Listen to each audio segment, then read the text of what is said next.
Eye flu के मरीज लगातार अस्पताल पहुंच रहे हैं। बच्चों को स्कूल भेजने में माता पिता को डर लग रहा है और तो और अस्पतालों से लेकर बाजारों में जाने से लोग कतरा रहे हैं। वजह है आंखों का वो इन्फेक्शन जिसे कंजंक्टिव आइटिस कहते हैं। पिंक आई, रेड आई भी इसे कहा जाता है। तो क्या है इस इन्फेक्शन का ABCD और कैसे इस इन्फेक्शन से खुद को और अपने बच्चों को बचाया जाए, देखिए इस रिपोर्ट में। अगर आंखों में जलन, सीने में डर का तूफान सा उठे तो सावधान हो जाइए, क्योंकि बारिश के साथ आई फ्लू का सीजन भी आया है और इसलिए आंखों की परेशानियों के साथ लोग अस्पताल पहुंच रहे हैं। पिछले कई सालों के मुकाबले इस बार आई फ्लू के मामलों में इजाफा हुआ है, लिहाजा अस्पताल से लेकर डॉक्टर्स तक ज्यादा सतर्क रहने की सलाह दे रहे हैं। देख रहे थे पिछले साल का रिकॉर्ड और इस साल का रिकॉर्ड देखेंगे तो हर दिन हमें करीब 100 मरीज जो है दिखाने के लिए आ रहे हैं, जो धीरे धीरे संख्या बढ़ती जा रही है। पिछले 3 दिनों में संख्या बढ़ गई है। पिछले साल से मुझे लगता है करीब 10 to 20% केसेस इस बार ज़्यादा आ रहे हैं और ये जो है हर एज ग्रुप में हो रहा है। एडल्ट्स भी हैं, ओल्ड एज के भी हैं, बच्चे भी हैं जिनको इन्फेक्शन हो रही है। आई फ्लू एक तरह का इन्फेक्शन है जिसके बाद देखना मुश्किल हो जाता है, आंखें लाल हो जाती हैं, आंखों में जलन और सूजन की शिकायतें बढ़ जाती हैं। आंखों से पानी बहना भी इस इन्फेक्शन का लक्षण है और कभी कभी पलकों के चिपक जाने से भी मरीज परेशान हो जाता है। हाँ, ये हो सकता है क्योंकि ये नॉर्मली हम देखते हैं कि बरसात के मौसम में ये जो है आई फ्लू होता है, क्योंकि जो है जब भी कोई आंख में इन्फेक्शन होगा तो उसमें जो है आपका जो है अपना एक जो है जब भी हाइजीन कम हो जाएगी या सफाई कम होगी तो इन्फेक्शन होने के चांसेस ज़्यादा रहते हैं। इस सीज़न में बारिश के टाइम में वायरल इन्फेक्शन ज़्यादा होता है। आप देखेंगे कि बहुत से बच्चों को फीवर भी आता है, कॉमन कोल्ड हो जाता है, तो साथ में आँख में भी सिमिलर इन्फेक्शन हो जाता है। इसीलिए यह जो है कॉमन आई फ्लू कहते हैं।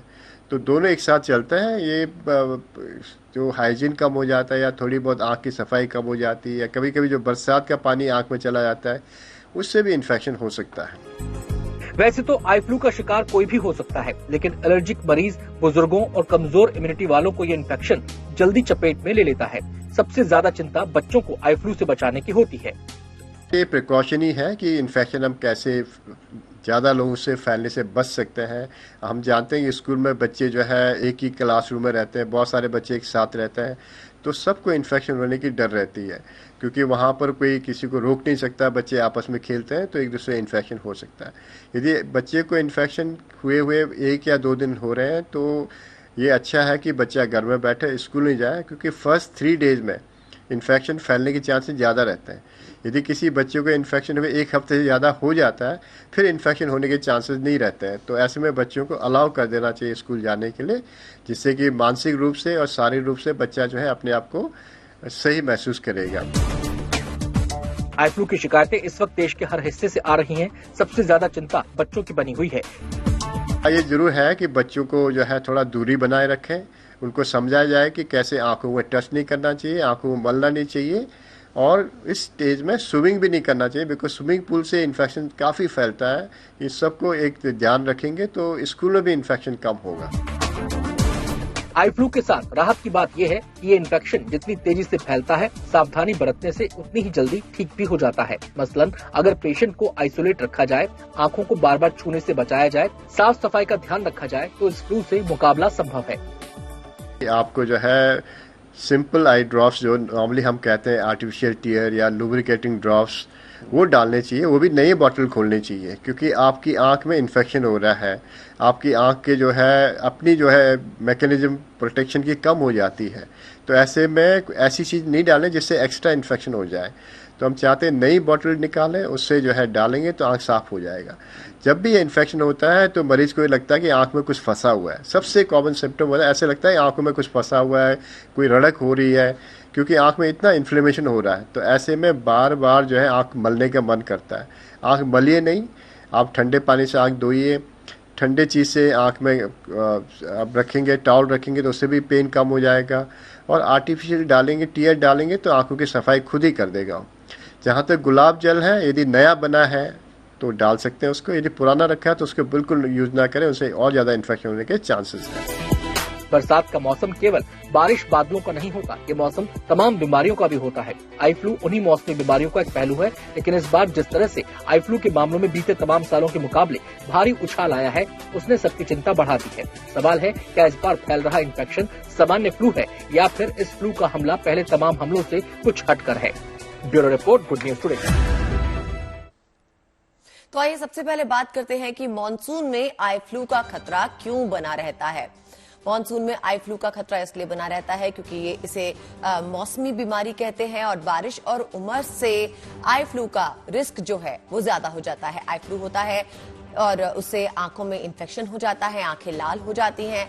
आम भाषा में इसे कंजक्टिवाइटिस या नॉन जनरल आई फ्लू कहा जाता है। आप देख पाएंगे कि आंखों में लालपन होगा, आंखों में सूजन हो सकती है, आंखों से डिस्चार्ज हो सकता है और कई बार आंखें मलने का मन करता है, आंखों में खुजली महसूस होती है। आंखों में जलन भी एक इसका मेन लक्षण माना जाता है। आंख से पानी बहना भी आई फ्लू का ही एक लक्षण है। अगर आप इन लक्षणों को महसूस कर रहे हैं तो मान लीजिए आपको सीजनल आई फ्लू हुआ है। साफ पानी से आंखों में छींटे लगाएं, कॉन्टैक्ट लेंसेज लगाने से बचें क्योंकि उससे इरिटेशन बढ़ सकती है और खासकर इस वक्त स्विमिंग पूल में जाने से बचें। आंखों में गुलाब जल डालें, लुब्रिकेटिंग आई ड्रॉप्स डालें और डॉक्टर को जरूर दिखाएं। मरीज को इस वक्त आइसोलेटेड रहना चाहिए ताकि दूसरों को ये खतरा ना हो। आई फ्लू पहले 3 दिन में ज्यादा फैलता है, उस वक्त आइसोलेटेड रहना जरूरी है। आंखों को छूने से बचने के लिए चश्मा लगाएं। जितना आप आंखों को छूने से बचेंगे उतना ही आई फ्लू जल्दी ठीक होने के चांसेस होंगे। बारिश के मौसम में आई फ्लू के केसेस सबसे ज्यादा दिखते हैं। ये बारिशी मौसम में मलेरिया भी सबसे ज्यादा होता है और मलेरिया के साथ चिकनगुनिया की शिकायत भी है जो देखी गई है। लोगों को टाइफॉइड भी हो जाता है। ये सभी मानसूनी बीमारियों में गिने जाते हैं और क्योंकि मौसम बदलता है तो ये बीमारियां भी रुख करने लगती हैं लोगों में और कई केसेस सामने आने लग जाते हैं। तो इन बीमारियों से दूर रहें और मानसून में अपना पूरा ख्याल रखें।